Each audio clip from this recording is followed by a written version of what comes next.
Hi everyone, myself Orkojyoti De. Today we will talk about how to be successful in life. জীবনে সফল কিভাবে হওয়া যেতে পারে। আমরা অনেকে ভাবি যে সাকসেসফুল হওয়ার জন্য আমাদের অনেক পয়সা থাকা দরকার, অনেক ভালো ফাইন্যান্সিয়াল ব্যাকগ্রাউন্ড থাকা দরকার, আমাদের ভালো স্টেবিলিটি থাকা দরকার, ভালো অনেক লোকের সাথে কানেকশন থাকা দরকার, ভালো ইন্টেলিজেন্ট হওয়া দরকার। এগুলো সব কিছু সাবসিডিয়ারি বা অনেক কিছু তো লাগেই না। আমাদের স্কিলস থাকা দরকার, কমিউনিকেশন স্কিলস, সফট স্কিলস কিছু। ফার্স্টে আমাদের কিছু রুল সেট করতে হবে আমাদের জীবনে চলার জন্য। সেইগুলোকে ইমপ্লিমেন্ট করতে হবে। তো সেই জন্যে আজকে আমরা সেরকমই 5টা রুলস নিয়ে কথা বলবো, যেটা আমি অন্টারপ্রেনার্স বা বিজনেসম্যান বা অন্য সাকসেসফুল লোকেদের থেকে জেনেছি, বা কোনো বই, তাদের রাইটিংস বা আর্টিকেলস, এগুলোর থেকে আমি কালেক্ট করেছি। So let's get started. Number 1 যেটা আমি বলবো সেটা হচ্ছে, don't make your goal to buy a luxury car. আমরা সবাই এখন আমাদের গোল হয়ে গেছে যে সাকসেসকে আমরা একটা লাক্সারি কার, আমাদের সোশ্যাল স্ট্যাটাস, আমাদের শো অফ, এইসব প্যারামিটার দিয়ে ডিফাইন করি। আমাদের যেই জেনজি জেনারেশানটা, এটা ইনস্টাগ্রাম, ফেসবুক, এইসব আমরা দেখি যে আমাদের পেছনে একটা গাড়ি, একটা ভালো স্টেটাস, এই দিয়ে ফটো দিয়ে মানে এইটা হচ্ছে আমার লাইফটাকে একটা ভালো জায়গায় দেখাচ্ছে। কিন্তু সেই থেকে আমাদের ছোটোবেলার থেকে মনে হয়েছে যে সাকসেস মানে কার্স, লাক্সারি, কজি, এইসব জিনিসগুলো। কিন্তু আমাদের কোনো সময় আমাদের যে গোল, সেটা একটা লাক্সারি কার বা এর পেছনে খরচা করা উচিত না। মনে হতে পারে যে কেন এর পেছনে খরচা করা উচিত না, কারণ এই যে আমাদের লাইফটা পেয়েছি, এটা মানে অনেক বড় কিছু ভাবা উচিত। এই সব মেটেরিয়ালিস্টিক জিনিস, এইসব যেটা আমাদের অ্যারাউন্ড সবসময় আমাদের ঘিরে রাখে, এইসব জিনিস খুবই ছোট আর কি। মেটেরিয়ালিস্টিক জিনিসের থেকে আস্তে আস্তে ডিট্যাচ হয়ে স্পিরিচুয়াল বা আরও বড় কিছু করার জন্য আমাদের আমাদের ভাবা দরকার। এই জন্য যেমন আমি বলবো যে, কিন্তু গাড়ি আমাদের সবার জীবনে একটা চাই, মানে গাড়ি একটা ছোটোবেলা থেকে আমরা দেখে আসছি, আমরা মিডল ক্লাস ফ্যামিলিতে বড় হয়েছি, যে ওর একটা গাড়ি আছে, ওর একটা দামি গাড়ি আছে, ওর থেকে এই হাবি যাবি। আবার অনেক সময় দরকারও হয়, আমরা যদি কোনো সিটিতে থাকি, তো আমাদের পয়েন্ট এ টু পয়েন্ট বি যাওয়ার জন্য একটা গাড়ি দরকার, ট্যাক্সি ভাড়া অনেক ইনকনভিনিয়েন্ট হয়ে যায় পাবলিক ট্রান্সপোর্টটা।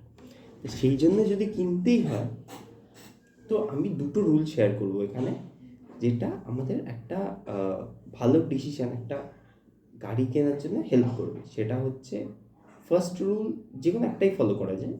ফার্স্ট রুল যদি আমি বলি, যদি আমি একটা 50 লাখ টাকার ফরচুনার কিনতে চাই আজকে, তাহলে আমি সেই ফরচুনারটা না কিনে 50 লাখ টাকা আমি কিছুতে ইনভেস্ট করে দেবো, যাতে আমার টাকাটা গ্রো হবে।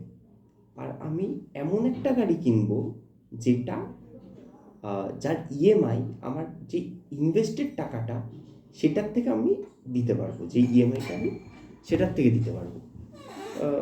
যেমন তাহলে কী হলো, আমার টাকাটাও গ্রো হতে থাকলো, আর আমার যে ডিভিডেন্ড, সেটা দিয়ে আমার গাড়ির ইএমআইটা হয়ে গেলো, গাড়িটা আমি ওন করে দিলাম।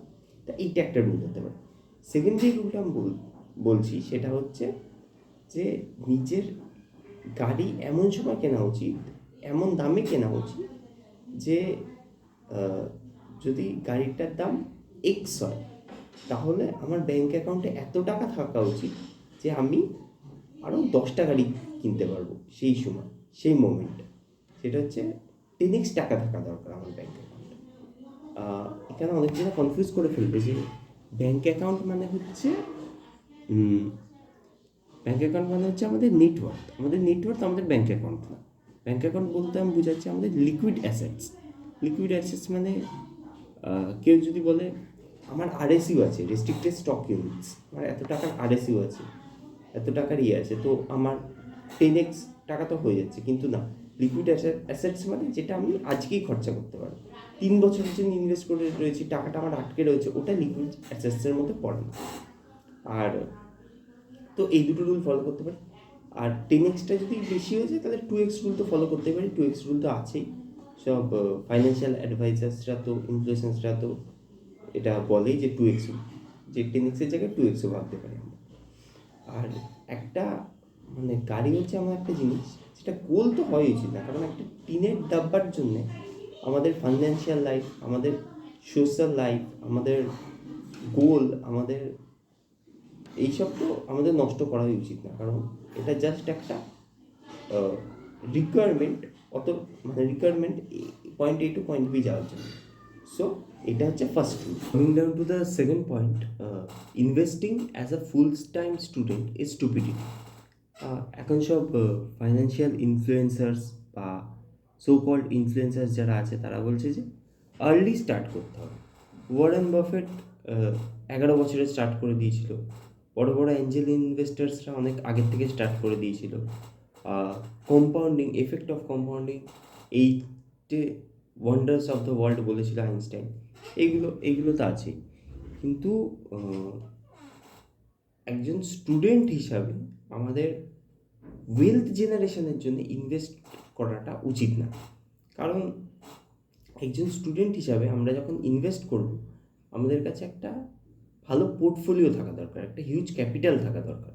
ওয়ারেন বাফে বা যারা অ্যাঞ্জেল ইনভেস্টার, যারা ভালো ভালো ইনভেস্টার আমরা দেখি অনেক আগের থেকে শুরু করে দিয়েছিল, তাদের কাছে অনেক ভালো পোর্টফোলিও বা অনেক ক্যাপিটাল ছিল। তাদের ক্যাপিটাল না থাকলে ইনভেস্টমেন্টের থেকে ভালো রিটার্ন আসলেও সেই টাকাটা খুব বেশি, যতই গ্রো হোক অ্যামাউন্টটা একটা ভালো লামসাম অ্যামাউন্ট হবে না। সেই জন্যে আমাদের স্টুডেন্ট লাইফে আমাদের স্কিলস, আমাদের পার্সোনালিটি, আমাদের হ্যাপিনেস, এনজয়মেন্ট, কলেজ লাইফে আমাদের এইগুলোর প্রতি ইনভেস্ট করা উচিত। আর একটা কথা, college life is for gaining experiences and not for wealth creation. আমরা ইনভেস্ট করতে পারি, আমরা দেখার জন্য ইনভেস্ট করতে পারি যে কী করে কী হচ্ছে, মানে এক্সপিরিয়েন্সের জন্য ইনভেস্ট করতে পারি যে কীভাবে একটা ডিম্যাট অ্যাকাউন্ট ওপেন হয়, কীভাবে সেল করা হয়, কীভাবে বাইক করা হয়, কী প্রসেস আমরা ফলো করি, এই জন্য আমরা ইউজ করতে পারি। কিন্তু ওয়েলথ ক্রিয়েশনের জন্য যে আমার 4 বছর বাদে এত টাকা আসবে, এই জন্য ইনভেস্টমেন্ট করাটা একটা খুব ভালো ডিসিশন হবে না স্টুডেন্ট লাইফ। ফর এক্সাম্পল, একজন কলেজ লাইফে 4 বছরের ইঞ্জিনিয়ারিং ডিগ্রি পারসিউ করছে, সে প্রত্যেক বছর 1,00,000 টাকা করে ইনভেস্ট করছে। 1,00,000 টাকা করে ইনভেস্ট করলে তার 4 বছর বাদে 4,00,000 টাকা হলো। আর সে, আমি ধরে নিচ্ছি যে খুব ভালো রিটার্ন পাচ্ছে, খুব একটা ভালো রিটার্ন ইনভেস্টমেন্টে পাচ্ছে। সে একটা ভালো জায়গায় ইনভেস্টমেন্ট করেছে, এফডি বা এইসব কিছু না, একটা রিস্কি ইনভেস্টমেন্ট করেছে। তাও তার যদি 8,00,000 টাকাও হয়ে যায় ওটা, সেই 8,00,000 টাকা সে যদি এতে ইনভেস্ট না করে, সেই 4,00,000 টাকা সে যদি এতে ইনভেস্ট না করে, তার স্কিল, তার কোডিং স্কিলস, তার ভালো personality development, communication skills, workshop, এইসব জায়গায় ইনভেস্ট করতো, তাহলে সে আজকে হয়তো মাসের প্রথমেই একটা স্টার্ট আপ বা একটা জব, মাসের প্রথমেই হয়তো 8,00,000 টাকা কামিয়ে দিতে পারতো। 1 মাসে, না হলে 2 মাস, 3 মাসে। আমাদের ভাবা উচিত যে এই যে ওয়েলথ ক্রিয়েশনের জন্য যে স্টুডেন্ট লাইফে আমরা ইনভেস্ট করছি, আমরা একটা জায়গার থেকে সরে আসছি। আমাদের যে এডুকেশন, আমাদের যে সেলফ গ্রোথ, সেলফ ডেভেলপমেন্ট, এই জায়গাটার থেকে হালকা সরে আসবো যদি আমরা ওয়েলথ ক্রিয়েশনের জন্য ইনভেস্টমেন্টের দিকে যাই। আর এই জায়গায় গেলে আমাদের কী হবে, হয়তো একটা অ্যামাউন্ট তো জমে যাবে, কিন্তু কী হবে, আমাদের হয়তো 8 LPA, 16 LPA-টা 8 LPA-তে চলে আসবে। যেই চাকরিটা পাবো, যেই স্টার্ট আপটা করবো, তার ফান্ডামেন্টালসটা ভালো করে ক্লিয়ার হবে না, ভালো করে শিখতে পারবো না। তো সেই জন্যে এক্সপিরিয়েন্সের জন্য তো করা ভালো, কিন্তু ওয়েলথ ক্রিয়েশনের জন্য এটা। থার্ড পয়েন্ট বা থার্ড রুলে যদি আমরা আসি, থার্ড পয়েন্ট হচ্ছে instead of focusing on becoming clever, focus on becoming clear. আমাদের সবাই বলে যে চালাক হওয়া দরকার, জীবনে আগে যেতে গেলে বুদ্ধিমান হওয়া দরকার, এইসব। কিন্তু আমি মনে করি যে it's better to be clear than to be clever. চালাক হওয়ার থেকে ক্লিয়ার হওয়া দরকার যে আমাদের গোল কী কী আছে, আমাদের কী কী লাগবে জীবনে। এই ক্লিয়ার না হলে আমরা অবভিয়াসলি ট্র্যাক থেকে আমরা সরে যাব। সেই জন্য ক্লিয়ার হওয়াটা খুব ইম্পর্টেন্ট। ফর এক্সাম্পল আমাদের জানা দরকার যে আমাদের কী চাই জীবনে, কীরকম কোয়েশ্চেন্স করলে ওই পাথে এগোনো যাবে, কীরকম টাইপের এক্সিকিউশন করতে হবে, কী কী হ্যাবিটস ফরমেশন করতে হবে এই গোল বা এই ড্রিমে পৌঁছানোর জন্যে, কাদের সাথে কথা বলতে হবে, কাদের সাথে অ্যাডভাইস নিতে হবে, কাদের থেকে, এইগুলো আমাদের জানা দরকার। ফর এক্সাম্পল এই পয়েন্টটা আরও ভালো করে বোঝানোর জন্যে, যদি আমরা দেখি যে 30টা লোককে একটা চান্স দেওয়া হলো বারাক ওবামার থেকে কোয়েশ্চেন করার, আর তাদের 1 ঘন্টা টাইম দেওয়া হলো যে রিসার্চ করার যে কী কোয়েশ্চেন তারা করবে। 28 জন এর মধ্যে এটাই চাইবে যে তারা এমন একটা কোয়েশ্চেন করুক যে তাদের মনে হয় যে ঘরের মধ্যে তারা সব থেকে ইন্টেলিজেন্ট, তারা এমন একটা ট্রিকি কোয়েশ্চেন করুক বা এমন একটা হাই আইকিউওয়ালা কোয়েশ্চেন করুক, সেটাই মনে হবে যে তারা খুব মানে নলেজেবল, তারা খুব জ্ঞানী, এরকম একটা হাই পেডিস্টাল যেন অন্য লোকরা তাদেরকে বসায়। কিন্তু এতে কী হবে, তারা হয়তো কোশ্চেনটা করবে কিন্তু তারা তাদের গোল বা তাদের ড্রিমের ফোকাস ওরিয়েন্টেড কোনো একটা কোশ্চেন করবে না। সেই জন্য কী হবে, তারা কী হলো ট্র্যাক থেকে সরে গেল। কিন্তু যারা বাকি দুজন যারা ক্লিয়ার আছে নিজের ফোকাস মানে নিজের গোলের ওপর যারা ক্লিয়ার আছে, তারা এমন একটা কোশ্চেন করবে যার অ্যান্সারটা তাদের লাইফে সেই জায়গাটায় যেতে তাদের হেল্প করবে। তা সেই জন্যে মনে করি যে ক্লিয়ার হওয়াটা জীবনে খুব জরুরি, ক্লিয়ার হওয়া।